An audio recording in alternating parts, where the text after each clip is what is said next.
하나님의 평화가 오늘 예배 자리에 나오신 여러분들과 또 가정에서 예배 드리는 모든 이들의 심령과 가정과 일터에 충만하기를 축복합니다. 오늘 같은 시대에 참으로 우리에게 필요한 것이 세상이 줄 수 없고 세상이 뺏을 수 없는 우리 주님의 평화입니다. 주께서는 오늘도 우리 모두에게 그 평강 주시기를 기뻐하시는 줄 믿습니다. 그리고 우리는 매일 하나님이 주시는 평화 안에서 살아가야 될 것입니다. 우리 모두의 심령에 하나님의 평화가 더 풍성하기를 다시 한번 축원합니다. 예수를 믿고 난 이후에 혹시 주변 사람들로부터 내가 예수 믿게 되었다는 말을 하지 않았음에도 불구하고 너 요즘 사람이 좀 바뀐 것 같다, 무슨 좋은 일이 있냐 라고 하는 긍정적인 표현을, 그런 말들을 들었다면 그건 너무 당연한 일입니다. 마땅한 것이지요. 왜냐하면 그에게 너무너무 놀라운 큰 변화가, 축복이 있었기 때문입니다. 그렇게 예수 믿고 난 이후에 변화된 그의 긍정적 모습이라고 하는 것은 평생토록 계속 이어져야 될 일 중에 하나입니다. 우리가 지난 시간에 살펴보았지만 회심하고 예수 믿고 중생하게 되었다라고 하는 것은 그의 관계의 변화와 생각과 태도와 철학의 변화를 가져오기 때문에 당연히 행동의 변화를 가져오게 되죠. 하나님에 대한 생각이 바뀌고 진리에 대한 기준이 바뀌고 새로운 삶의 가치들을 발견하게 됩니다. 그러면 마땅히 행동도 바뀌게 되죠. 하나님을 예배하는 것을 하나님이 참 기뻐하신다 하더라. 그걸 알고 나니까 주일날 집에 앉아 있을 수가 없죠. 낚시하러 갈 수가 없죠. 골프 치러 갈 수가 없죠. 주일날 예배 드리러 나오게 되는 것입니다. 행동이 바뀌는 것입니다. 성도들에 대한 태도도 바뀌게 되죠. 저는 예수쟁이들, 참 말쟁이들, 예수 믿는 사람들 참 좀 어떤 때는 심해, 이런 얘기도 함부로 할 수 있었지만 예수 믿고 난 후에는 예수쟁이들이 어떻게 돼요? 나의 형제가 되고 자매가 됩니다. 그렇게 되면 하나님에 대한 태도가 달라지죠. 전에는 하나님이란 존재가 있더라 없더라, 있어도 된다 어땠다 이랬는데 이제는 그 하나님이 나의 아버지가 됩니다. 예수님이 2000년 전에 십자가에서 돌아가셨다가 부활했다 하더라. 사람이 어떻게 죽었다 다시 사냐? 그 정도 예수님에 대해서 알고 그랬는데 이제는 그 예수님이 나의 주가 되고 나의 선생님이 됩니다. 이렇게 관계들이 바뀌니까 하나님에 대한 태도도 예수 믿는 사람들에 대한 행동도 바뀌게 되는 것이죠. 그래서 예수 믿고 난 이후에는 마땅히 사람의 삶의 모습이 바뀌게 되는데 이건 한 번으로 끝나는 것이 아니라 평생토록 계속해서 변화되고 변화되어야 되는 과정 중에 우리 믿음의 사람들이 있게 되는 것입니다.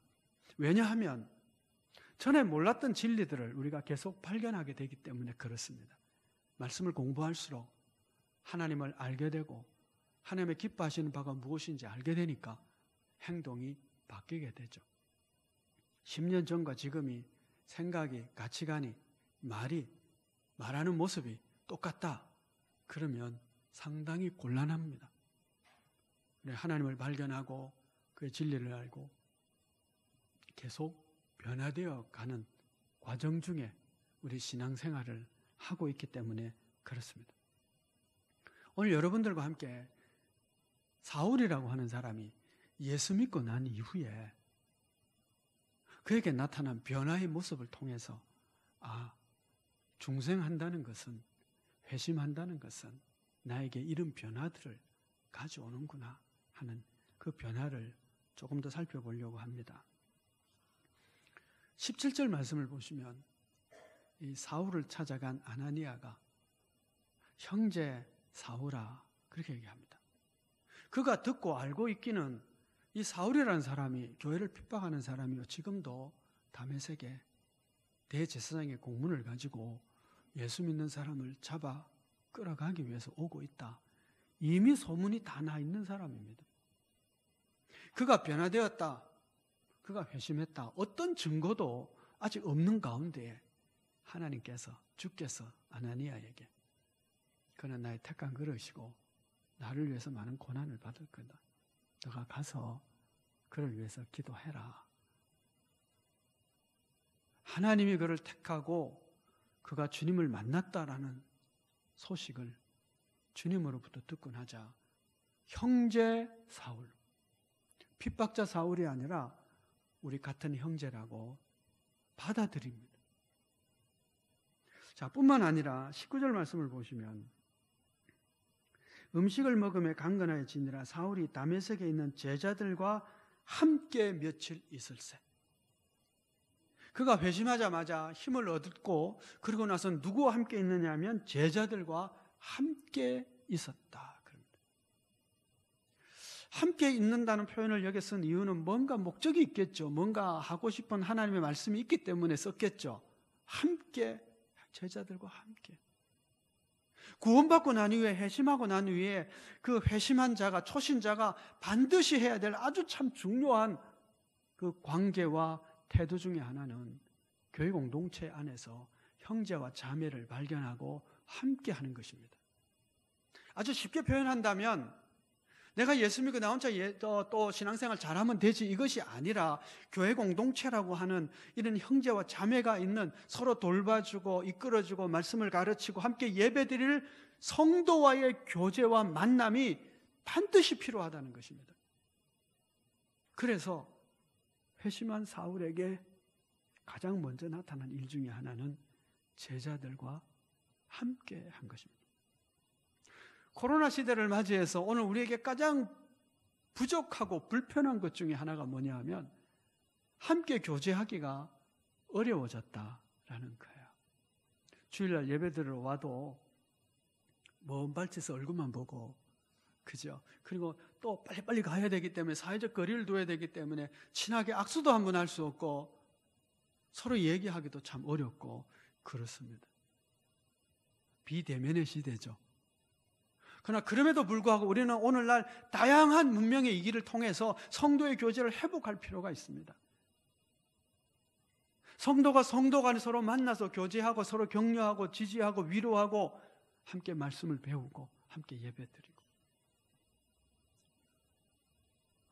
신앙으로 우리가 회심하고 하나님의 자녀가 되었다라고 할 때에 가장 먼저 우리에게 필요한 것은 형제 자매를 발견하고 함께 예배드리는 교회 공동체의 멤버십을 획득하는 것이죠. 26절 말씀을 보셔도 사울이 예루살렘에 가서 제자들을 사귀고자 하나 다 두려워하여 그가 제자됨을 믿지 아니하니 바나바가 데리고 사도들에게 가서 그가 길에서 어떻게 주를 보았는지와 주께서 그에게 말씀하신 일과 다메섹에서 그가 어떻게 예수의 이름으로 담대히 말하였는지를 전하니라. 사울이 제자들과 함께 있어. 여기도 함께 있는 거예요. 다메섹에서도 제자들과 함께 있었고 이제 예루살렘 올라가서 예루살렘에서도 제자들과 함께 있는 거예요. 오늘 홀로 신앙생활 하는 자가 아니라 함께 신앙을 생활하는 자가 되어야 됩니다. 그런데 이 사울이라는 사람이 제자 공동체와 함께 하는 데는 여러 가지 어려운 면들이 있었습니다. 왜냐하면 그가 과거에 저지른 잘못된 행동 때문이었습니다. 다메섹에서는 공문을 가지고 예수 믿는 사람 잡아가려고 갔었고 이미 그 소문이 다 났고, 그리고 예루살렘에서는 스데반을 사람들이 돌로 쳐 죽일 때에 거기서 증인으로 옆에 서서 옷을 맡아주는 일도 했고, 예수 믿는 사람들을 잡아 가두려고 집집마다 돌아다니면서 남녀를 물론하고 잡아가는 일도 했고, 그가 한 짓이 너무 흉악한 짓들이었어요. 잘 알고 있었어요. 그러니까 그 사람은 우리 교회의 한 멤버로 데리고 이렇게 멤버로 형제로 인정한다는 것은 굉장히 위험한 일이고 의심스러운 일이고 힘든 일이었어요. 이때에 나타난 사람이 있었는데 아나니아라는 사람은 다메섹 교회에서 하나님이 그에게 나타난 일을 잘 설명함으로 함께 교제할 수 있고 제자 공동체 한 지체가 될 수 있었고, 예루살렘에서는 바나바라고 하는 사람이 나타나서 그가 어떻게 주님을 만났고 그가 어떤 일을 했고 다메섹에서는 어떻게 복음을 전했고 이것을 잘 설명함으로 제자들과 함께 있을 수 있었어요. 아마 예를 들어 설명을 한다면 이렇게 설명이 될지 모르겠습니다. 어떤 사람이 김에서 제법 알려진 신천지의 간부급이었다고 합시다. 너무 열심히 해가지고 김에 있는 교회들이 허물어지는 일에 일조한 사람이에요. 근데 이 사람이 어느 날 회개하고 신천지를 떠나서 예수 믿기로 하고 이제 진짜 예수 제대로 믿어야 되겠다. 살펴보니까 김해 교회가 꽤 괜찮은 교회다 해서 우리 교회 와서 등록을 한다고 합시다. 그런데 그동안 신천지가 한 짓도 있고, 보통은 신천지가 들어올 때 거짓말을 하고 들어와가지고 나 회개했다 하고 들어오긴 왔는데 실제는 교회를 파괴하려고 오는지도 모르고, 왜냐면 그동안 하도 의심스러운 짓을 많이 했으니까, 거짓말을 아주 전략이라고 쓰고 있는 사람들이니까 믿을 수가 없는 사람이란 말이에요. 어떤 사람이 들어온 거예요. 나 예수 믿겠다고, 나 신천지 떠났다고, 김해교회에서 제대로 예수 믿는 사람, 예수 믿는 생활 하고 싶다고. 그럼 받아줘야 돼요, 말아야 돼요? 어떻게 해줘? 받아줘야 돼요? 아니 의심스러운데, 과거에 한 행적도 있는데 어떻게 해야 돼요? 이때 누가 필요하냐면 이때 아나니아가 필요한 거예요. 이때 바나바가 필요한 거예요. 이 사람이 정말 회개한 사람이고 정말 하나님 앞에 회심했고 이제는 정말 그가 하나님만 섬기고 그런 진정한 그리스도인으로 살기를 원하는 사람인 줄 내가 보증합니다 라고, 내가 그를 이끌어왔고 내가 그를 잘 보여줄 것이고 내가 그를 보증할 수 있다라고 누군가가 얘기를 해줘요. 근데 그 누군가가 믿을 만한 사람이어야 돼요. 믿을 만한 사람. 저 어느 지나가는 뜨내기가 내가 아는데 이 사람이 신천지에서 탈퇴하고 그렇다 해도 못 믿어요. 근데 우리 장로님들 중에 한 분이 내가 그 사람 아는데 내가 그 확실히 회개했고 내가 그를 관찰하면 맞고 나와 함께 전도도 했고, 이렇게 믿을 만한, 우리 가운데 믿을 만한 분이 보증을 하면 우리는 어떻게 해요? 이 사람이 진짜 회개했구나 하고 받아줄 수가 있는 거죠. 그리고 내가 그 사람을 책임지겠다고, 내가 보증하겠다고, 내가 그 사람과 함께 하겠다고, 내가 그 사람을 말씀으로 잘 양육하겠다고, 아나니아처럼 내가 그 사람에게 기도했고 안수했고 질병이 나았고 그리고 세례받게 되었고 성령의 충만을 받았다고. 제자 공동체에서 볼 때 아나니아가 보증하고 아나니아가 그렇게 얘기하면 맞다라고 할 수 있는 그런 사람, 그 사람이 필요한 거예요. 그렇죠, 여러분? 교회가 교회 공동체로서 서로 형제 자매가 되고 어떤 새신자가 들어왔을 때 그 사람을 잘 양육하고 보호하고 지켜주고 말씀으로 격려하고 지지하고, 그래서 하나님의 사람으로 든든히 세워지고 성도의 교제 가운데서 그의 믿음이 든든하게 서는 데는 아나니아가 필요한 거예요. 바나바가 필요한 거죠. 오늘 우리에게, 우리 교회에 아나니아 같은 사람, 바나바 같은 사람들이 많이 나타나기를 하나님께서 원하시는 줄 믿습니다. 저 사람이 그 사람이야, 저 사람이 그럴 사람이야, 그렇게 하지 말고 우리 각자가 하나님 앞에서 어느 새 영혼이 회심한 자가 하나님 내게 맡기시면 내가 그 사람을 아나니아처럼 바나바처럼 잘 돌보고 사랑하고 격려하고 교회에 뿌리를 잘 내릴 수 있도록 제가 돌보고 사랑하고 그리고 양육하겠습니다 라고 하는 마음이 우리 가운데 있기를 축복합니다. 이 사람이 있어서 사울이 사도 바울이 될 수 있었던 거예요. 이 사람이 있어서 예루살렘 제자 공동체에 함께 할 수 있었고요, 다메섹에서 말씀을 가르치며 제자 사역을 할 수 있었고, 그리고 장차는 이방인을 위한 전도자로 사도의 사명을 감당할 수 있었던 것이죠. 여러분, 회심하고 제자 공동체 일원이 된다는 것은 한 가족이 되는 것을 의미합니다. 그리고 이 가족, 우리가 새롭게 생겨진 형성 새 가족이 들어와서 형성 이 가족, 이 하나님의 가족, 예수 공동체, 예수 가문에는 가문의 법도가 있다는 것을 아세요? 이 가문이 굉장히 뛰어나고 훌륭한 가문인데 이 가문의 법도를 잘 따라야 가문이 든든히 세워지고 하나님께 영광이 되지만 가문의 법도를 따르지 않으면 사람들이 말할 때 어디서 저런 가문에 없는 인간이 하나 생겨가지고 가문의 명예를 실추하네, 그렇게 할 수 있어요. 우리가 소속한 우리 교회, 우리 가문, 하나님을 아버지로 모시고 예수님이 큰 형님으로 있는 이 예수 가문에 율법이 있어요. 가훈이 있죠. 가문의 법도가 있어요. 예수님께서 이렇게 말씀하시죠.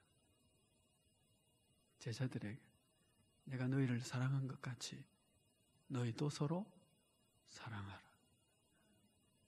굉장히 중요한 법입니다. 우리 가문의 법이에요. 그리고 산상보훈에서는 외인에 대해서는 어떻게 해요? 원수까지라도 사랑하고 긍휼히 여기고 그를 위해서 기도하고 축복해줘. 그리고 외인에 대해서는 증인의 삶을 사는 자가 되라. 우리 안에서는 서로 사랑하고 우리 밖에서는 원수까지라도 사랑하고 긍휼히 여기는 삶을 살아라. 이게 우리 가문의 법도예요. 우리끼리 사랑하면 안 되지만 우리끼리도 사랑하지 않으면 어떻게 세상 사람들 사랑할 수 있겠어요? 세상 사람들이 너희들은 너희들끼리도 서로 사랑하지 않으면서 뭘 사랑이라고 말하냐라고 말하지 않겠습니까? 여러분, 우리 가문의 법도를 좀 잘 지키면 참 좋겠어요. 우리끼리 먼저 사랑하는 사람이 돼야 돼요. 이미 이제는 돌아가신 분인데 저하고 참 오랫동안 교제하며 참 훌륭한 목사님이세요. 이분이 교회에서 좀 어려운 일이 있었어요. 그리고 교계 안에서도 좀 어려운 일이 있었어요. 이러다 보니까 교회에 있을 수 없어서 떠나서 다시 교회를 하나 개척을 했어요. 개척하면서 교회 이름을 뭐라고 지었느냐 하면 서로 사랑하는 교회, 그렇게 지은 거예요.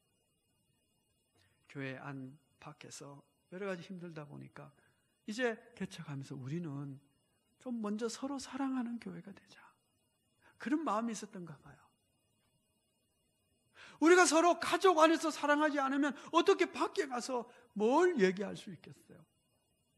그래 여러분, 우리가 먼저 우리 안에 형제 자매로 서로 사랑하는 그런 성도가 되면 참 좋겠습니다. 우리끼리 좀 먼저 사랑하자고요. 그래서 그 사랑 안에서 사울 같은 사람이 들어와도 우리가 아나니아가 되고 바나바가 되어서 격려해주고 사랑해주고 지지해주고 그렇게 세워가는 것이죠. 예수 믿고 중생했다라고 하면 우리의 관계 속에 하나님은 아버지로 모시고 그리고 예수 믿는 우리는 형제와 자매가 되는 그런 신분의 변화와 관계의 변화가 생겨집니다. 그런가 하면 세상 사람들과의 관계 속에서는 우리가 증인이 되죠. 자, 오늘 본문 말씀을 보시면 20절 말씀에 즉시로 각 회당에서 예수가 하나님의 아들이심을 전파하니, 이렇게 즉시로 이걸 이렇게 생각할 수 있어요. 아니, 바울이 지금 회심한 지 며칠 되지도 않았는데 제자들과 함께 있으면서 또 회당에 가서는 전도를 하는 거예요. 예수님이 그리스도라고. 자, 예수 믿은 지 이번 주에 등록한 사람이 오늘 저녁부터 나가서 시내에서 막 전도하고 다니는 거예요. 그래 우리 뭐라 그럴까요? 저 사람이 뭘 알아서 전도할까? 이제 예수 믿은 사람이 뭘 안다고 전도하는 거야? 이렇게 얘기하지 않을까요? 지금 그런 상황이 벌어진 겁니다. 그런데 성경에서 이걸 기록하고 있어요. 이건 뭘 얘기하느냐 하면 뭘 알아서 전도하는 것이 아니고, 뭘 알아야 뭘 잘 알고 훈련해서 전도하는 얘기가 아니라, 예수 믿으면 곧 그 사람은 어떤 사람이냐? 세상 속에서는 복음을 전하는 증인으로 살아야 된다. 너는 이제부터 세상 속에서 증인이다. 그걸 지금 말씀하는 거예요. 잘 말하든 잘 못하든 내용을 얼마나 잘 알든 관계없이 너라는 존재는 세상 속에서는 이젠 증인이야. 그걸 지금 말씀하고 있는 것이죠. 팀 켈러라고 하는 사람이 일과 영성이라는 책에서 이렇게 얘기합니다. 이 책이 참 중요한 책이에요. 신앙인들이 이 일터에서 어떻게 살아야 되느냐라고 하는 것을 이렇게 다루고 있어서 직장생활 하시는 분들 혹은 사업하시는 분들 이 책 꼭 읽으셔야 되는데, 일과 영성이라고 하는 책이에요. 이 책의 서문인 프롤로그에서 제목을 하나 썼는데, 제목을 뭐라 쓰느냐 하면 일은 단순히 밥벌이가 아니라 소명이다 이렇게 써요. 그러니까 그리스도인들은 단지 먹고 살기 위해서 일터에 가는 것이 아니라 하나님의 부르심이 있어서 그곳에서 해야만 하는 하나님이 시키시는 일이 있다는 거예요. 어디에서? 일터에서요. 그러니까 여러분, 우리가 일을 대하는 태도가 좀 달라져야 되겠죠. 그냥 돈벌이 잘 하자 이게 아니고, 하나님이 나를 그 일터에 보낸 것은 그곳에서 내가 할 일이 있다는 거예요. 하나님이 우리 주신 부르심과 소명이 있는데, 그게 뭐라고요? 그 중에 하나가 증인인 거예요. 증인. 그러니까 우리가 일터에서 나를 통해서 증거가 나와야 돼요. 증거가. 내가 증인이어야 해요. 그럼 어떤 증인일까요? 그 증인의 아주 핵심 내용이 뭐냐면 20절 말씀을 보시면, 즉시로 각 회당에서 예수가 하나님의 아들이심을 전파하니, 그래요. 22절 말씀을 보셔도 사울은 힘을 더 얻어 예수를 그리스도라 증언하여 다메섹에 사는 유대인들을 당혹하게 하니라. 지금 사울이 증인의 삶을 살고 증인으로 섰는데 뭘 얘기하느냐 하면 예수가 그리스도다라고 증언하는 것입니다. 자, 여러분, 한번 이제 다메섹의 회당이라고 생각을 하고 한번 생각을 해보십시다. 상상을 하는 거예요. 사울이라는 사람이 다메섹에서 예수 믿는 사람을 결박할 공문을 가지고 온다는 소문을 듣고 있었어요. 이미 잘 알고 있죠. 21절 말씀 보시면, 듣는 사람이 다 놀라 말하되 이 사람이 예루살렘에서 이 이름을 부르는 사람을 멸하려던 자가 아니냐. 여기 온 것도 그들을 결박하여 대제사장들에게 끌어가고자 함이 아니냐. 동네 사람들이 이미 다 알고 있는 거예요. 이 사람이 어떤 사람인지. 그러니까 이 사람이 가서 딱 전하는데 뭐라고 전하냐면 예수가 그리스도입니다 라고 전하는 거예요. 자, 그러면 이 사울이 거기 서서 달랑 예수는 그리스도십니다 이 얘기만 했을까요? 이 얘기만 할 수는 없겠지, 그렇죠? 서론이 있고 본론이 있고 결론이 있고 그렇지 않았을까요? 상상을 해보는 겁니다. 아마 사울이 틀림없이 이렇게 얘기했을 거예요. 여러분, 저는 사울이라는 사람입니다.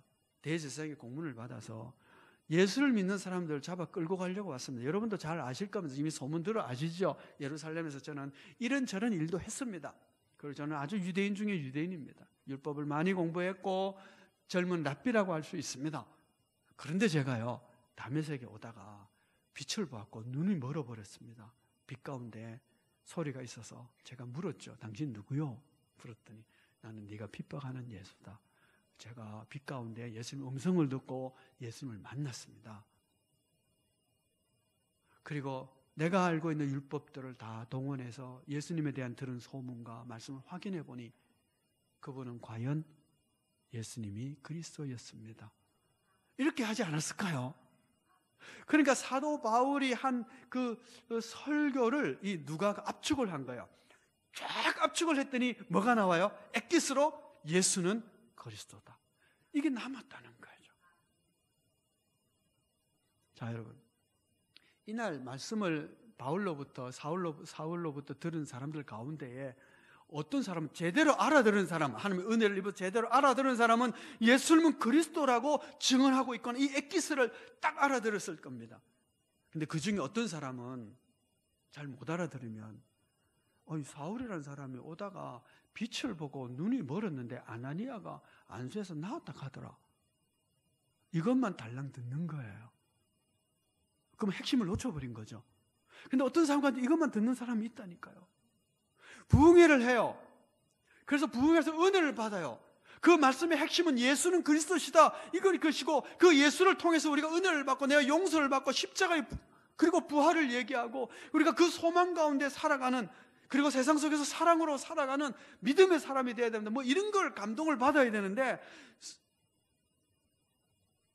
설교 가운데 나오는 예화, 야, 목사님이 뭐 험악한 가운데 이렇게 저렇게 살다 보니까 그냥 요즘 교회를 예배당이 크게 억수로 크게 지었다 카대, 그것만 남는단 말이에요. 그러면 설교 중에 어떤 사람은 말이죠, 뭐 간증을 하는데 먹고 살기 힘들고 이제 떼거리도 없는데 빚을 내가지고 11조를 했더니 한 100억이 생겼다 하더라. 이런 것만 남는 거예요. 그럼 나도 빚 내가지고 11조 해볼까? 이런 감동을 받으면 지금 포인트가 잘못된 거예요. 모든 설교와 모든 증인의 엑기스는 예수는 그리스도십니다. 그분이 메시아입니다. 그분이 우리의 구세주입니다. 이것이 되어야 된다는 것이죠. 그러려면 어떻게 해야 될까요? 이 핵심 내용을 잘 설명하기 위해서 나머지는 스포트라이트를 받으면 안 돼요. 조명을 받으면 안 되는 거예요. 이것만 받아야 돼요. 제가 가끔씩 그런 얘기 하죠. 성가대가 너무 잘하면 안 된다고. 왜 그럴까요? 성가대가 이게 스포트라이트를 받으면 안 돼요. 누가 받아야죠? 예수님이 받아야 돼요. 설교를 설교자가요 너무 잘하면 안 돼요. 야, 우리 목사님 진짜 이거다 이러면 안 되는 거예요. 우리 목사님을 통해서 내가 예수님을 정말 제대로 만났다 이렇게 돼야 그게 옳기 때문에 그래요. 그러려면 어떻게 해야 돼요? 주변은 조금 희미하게 쳐야 돼요. 희미하게. 목사가요 너무 말을 잘해도 안 되고요, 너무 잘생겨도 안 되고요, 예수님만 드러내는.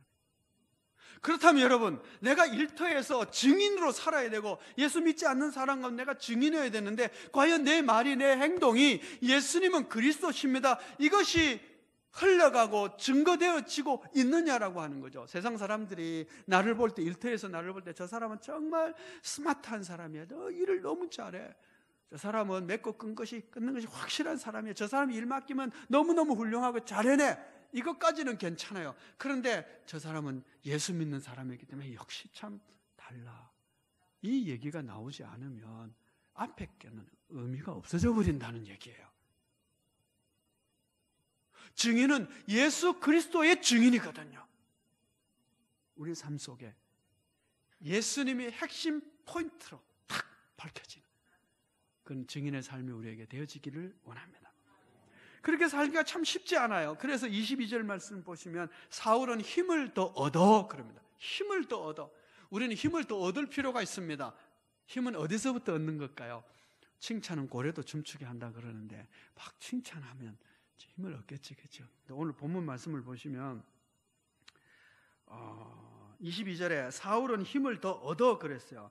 누가 칭찬해서 힘을 더 얻은 게 아니에요. 그 앞에 보시면은 여러 가지 저 사람 이상한 사람이야, 저 사람 원래 소문은 저렇지 않았어, 이런 얘기를 들음에도 불구하고 그가 힘을 더 얻었다는 얘기예요. 어디서 얻었을까요? 성령으로부터. 증인의 삶을 사는데 더해지는 힘은 성령으로부터 오는 것입니다. 자, 그러자 그가 담대하게 복음을 전했다 그래요. 27절 말씀을 보시면 하반절에 다메섹에서 그가 어떻게 예수의 이름으로 담대히 말하였는지를 담대하게 말했다 그래요. 29절 말씀을 보셔도 또 주 예수의 이름으로 담대히 말하고, 증인의 삶을 사는 데는, 예수를 증인으로 증거하는 데는 담대함이 필요합니다. 담대함. 그러니까 성령으로부터 우리가 힘을 더 얻어서 담대할 수 있죠. 그리고 담대해야만 어떤 일이 생길까요? 이 고난을 극복할 수 있는 힘이 생겨요. 23절 말씀을 보시면 여러 날이 지남에 유대인들이 사울 죽이기를 공모하더니 그래요. 복음 전하다가 이제 살해 위협을 받게 된 것이죠. 복음 전하는데 희생과 대가가 필요할 때가 있습니다. 29절 말씀을 보셔도 또 주 예수의 이름으로 담대히 말하고 헬라파 유대인들과 함께 말하며 변론하니 그 사람들이 죽이려고 힘쓰거늘 저 녀석 죽여야 되겠다. 여러분, 예수 믿고 담대하게 복음의 증인으로서 살아갈 때는 치료해야 될 대가도 있고 어떤 때는 미움도 받고, 지금 사울 같은 경우는 살해 위협도 받고 이렇게 돼요. 힘을 더 얻어야 되겠죠. 예수 믿고 나서 하나님의 은총으로 꽃길만 걸을 걸로 생각하면 착각입니다. 예수 믿고 나서 우리가 증인이 되기 위해서, 증인의 삶을 살기 위해서 우리는 져야 될 십자가가 있을 때도 있고 사망의 음침한 골짜기를 걸어가야 될 때도 있고 그런 거예요. 어제 어떤 분을 만났더니 그분이 그러더라고요. 요즘 그 질병이 생겨서 어려움을 겪는데 질병을 겪고 보니까 목사님, 제가 이제야 좀 철이 드는 것 같습니다. 그러더라고요. 이제야 철 들면 어떡해요? 예수 믿은 지 벌써 몇십 년이 지났는데. 그런데요, 그게 우리 모습이에요. 사실은 우리는 철 들고 또 들고 또 들고 그러면서 평생을 변화되며 살아가며 주의 은혜를 깨달으며 말씀의 진리를 깨달으며 살아가는 것이죠.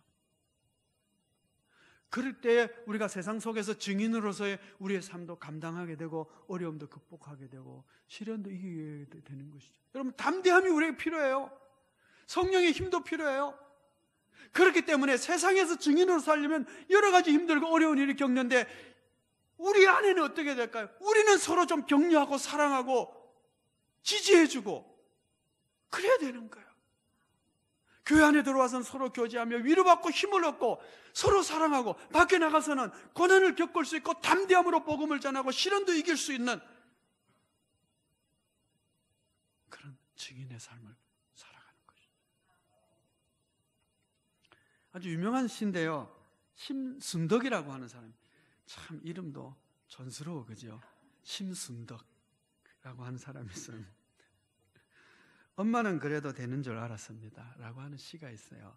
아시는 분들은 참 아실 텐데 이렇게 시작이 돼요. 한여름 떼약볕을 머리에 인 채 홈이 지고 온종일 밭을 매도 되는 줄 알았습니다. 엄마는 그래도 되는 줄 알았습니다. 그 고된 일 끝에 찬밥 한 덩이로 부뚜막에 걸쳐 앉아 끼니를 때워도 되는 줄 알았습니다. 엄마는 그래도 되는 줄 알았습니다.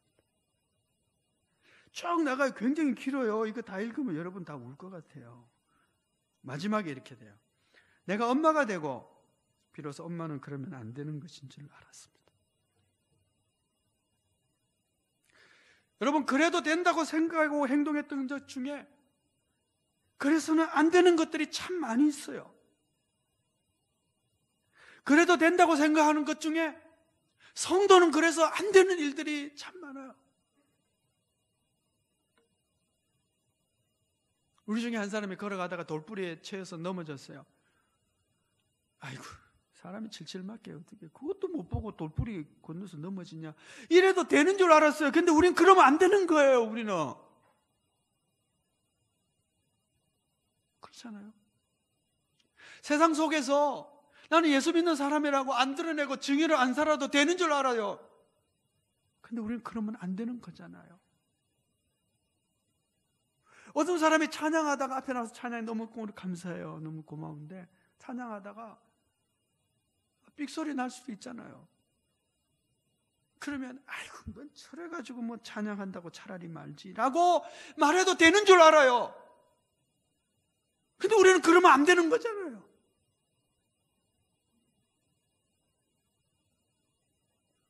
우리는 서로 사랑해야 돼요. 우리 안에서 힘을 얻어요. 세상 나가서 증인이 될 거 아니에요. 하나님이 우리를 가족으로 부르셨어요. 세상에서는 증인으로 부르셨어요. 우리가 그래야 되는 일들이 무엇인지, 그래서 안 되는 일들이 무엇인지 조금 더 분별하고 좀 더 주님이 기뻐하시는 대로 살아갈 수 있게 되기를 축복합니다. 기도하겠습니다. 은혜로우신 아버지 하나님, 하나님의 아들의 피를 값주고 우리를 은혜로 불러 구속하여 주사 하나님의 자녀가 되게 해주셨는데, 그래야 하나님을 아버지라고 부르는 한 가족이 되게 해주셨는데, 우리는 서로 사랑하지 못하고 그래도 되는 줄 알고 살아가고 세상 속에 증인으로 불러주셨는데 여전히 시기하고 질투하고 손가락질하고 그래도 되는 줄 알고 살았습니다. 주님, 이제는 부르심에 합당하게 서로 사랑하게 하시고 세상에서 원수까지라도 사랑하며 그리스도를 드러내는 증인의 삶을 살아갈 수 있게 하여 주옵소서. 예수 그리스도의 이름으로 기도하옵나이다. 아멘. 찬송가